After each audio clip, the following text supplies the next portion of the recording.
সমাধান চাও যদি জীবনে মরণে, ফিরে যাও খুঁজে নাও চোখ রাখো কোরআনে। আসসালামু আলাইকুম ওয়া রাহমাতুল্লাহি ওয়া বারাকাতুহু। ইন্নাল হামদুলিল্লাহ ওয়াসসালাতু ওয়াসসালামু আলা রাসূলিল্লাহ। সম্মানিত শ্রোতা বন্ধুগণ, আশা করি আল্লাহ পাকের অশেষ মেহেরবানিতে আপনারা সকলে ভালো আছেন। দূরে কিংবা কাছে, দেশে কিংবা প্রবাসে, যে যেখান থেকে এই মুহূর্তে আমার সাথে অংশগ্রহণ করেছেন, সকলকে জানাচ্ছি আন্তরিক মুবারকবাদ। প্রিয় ভিউয়ার্স, আজকেও আমি আপনাদের সামনে একটি বিষয় নিয়ে আলোচনা করার জন্য উপস্থিত হয়েছি। আমার আজকের আলোচনার বিষয়বস্তু হচ্ছে জিনে আক্রান্ত রোগীর মাঝে যে সকল পরিবর্তন দেখা দেয়। একটা হচ্ছে আক্রান্ত হলেও রোগীর মাঝে পরিবর্তন দেখা যেতে পারে, আরেকটা হচ্ছে আক্রান্ত না হলেও যখন জিন আক্রান্ত করার জন্য চেষ্টা করছে, কিভাবে জিন প্রভাব বিস্তার করবে সেরকম চেষ্টা করছে, তখনও দেখা যায় রোগীর মাঝে এই পরিবর্তন আসতে পারে। যখনই দেখা যাবে একজন ব্যক্তির মাঝে এ জাতীয় পরিবর্তন আসে, তখনই আপনি বুঝে নেবেন হয়তোবা এই ব্যক্তিকে জিনে আক্রান্ত করেছে। আর যদি আক্রান্ত না করে থাকে, তাহলে জিন কিভাবে এই রোগীকে আক্রান্ত করবে, প্রভাব বিস্তার করার জন্য চেষ্টা করছে। দেখা যায় রোগী সবসময় নিজেকে লুকিয়ে রাখে, আড়াল রাখার চেষ্টা করে, সে জনমানুষ থেকে নিজেকে দূরে রাখে। যেখানেই মানুষের সমাগম, সেই সমস্ত জায়গাগুলো সে এড়িয়ে চলে। কারণ হয়তোবা জিন তাকে আক্রান্ত করে ফেলেছে, আর যদি আক্রান্ত করে না থাকে, আক্রান্ত করার জন্য, প্রভাব বিস্তার করার জন্য চেষ্টা করছে বিধায় জিন তার নিজ কৌশলে এই ব্যক্তিটাকে মানুষের সমাগম থেকে, মানুষের কাছ থেকে দূরে রাখে।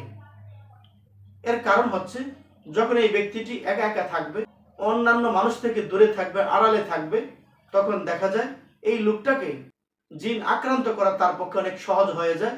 অথবা যদি আক্রান্ত করতে না পারে, তখন আক্রান্ত করার জন্য জিন প্রথমে এই রোগীটাকে প্রভাব বিস্তার করার চেষ্টা করে। যদি এই লোকটা মানুষের সমাগম থেকে দূরে থাকে, মানুষের কাছ থেকে দূরে থাকে, তখনও দেখা যায় জিন ওই রোগীর উপর প্রভাব বিস্তার করার জন্য রোগীকে দূরে রাখে, যাতে করে জিন অতি সহজেই এই রোগীকে প্রভাব বিস্তার করার মাধ্যমে তাকে আক্রান্ত করতে পারে। আরেকটি হচ্ছে, যে ব্যক্তিকে জিন আক্রান্ত করবে, সেই ব্যক্তিটি সবসময় একা একা থাকতে পছন্দ করবে। সে কখনোই দ্বিতীয় অপর কোনো মানুষের কাছে থাকাটা কখনোই পছন্দ করবে না। একটা সময় দেখা গিয়েছে সে খুব হাসি খুশি ছিল, সব সময় মানুষের সাথে কথা বলতে, হাসি খুশি থাকতে পছন্দ করেছে।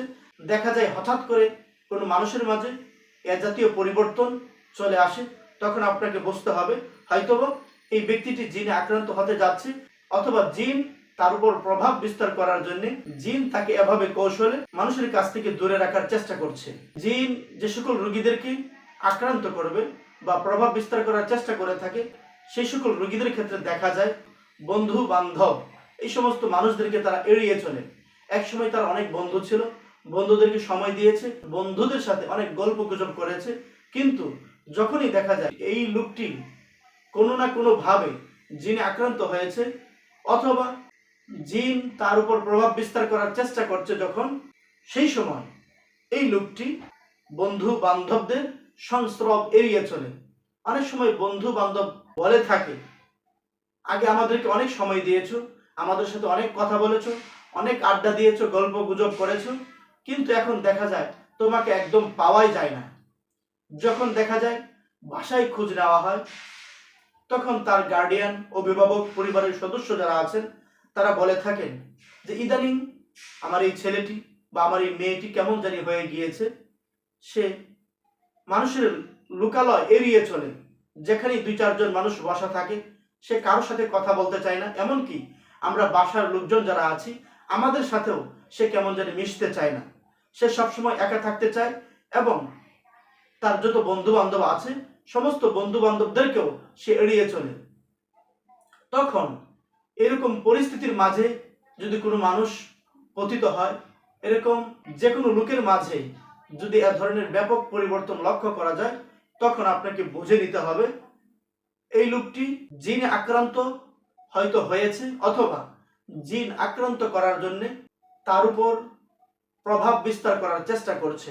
আপনার পরিবারের যেই সদস্যের এ জাতীয় সমস্যা দেখা দিয়েছে, তখন আপনাদের উচিত হবে তার প্রতি দায়িত্বশীল হওয়া, যত্নশীল হওয়া এবং তাকে আরো বেশি সময় দেওয়া। যদিও তখন সে আপনাকে সময় দিবে না, দিতে চাবে না, বিরক্ত বোধ করবে, আপনার সাথে রাগারাগি করতে পারে, আপনার সাথে মেজাজ দেখাবে, তখন আপনার উচিত হবে তার সাথে রাগারাগি না করে, মেজাজ না দেখিয়ে এই খারাপ সময়টা অত্যন্ত ধৈর্যের সাথে মোকাবেলা করা।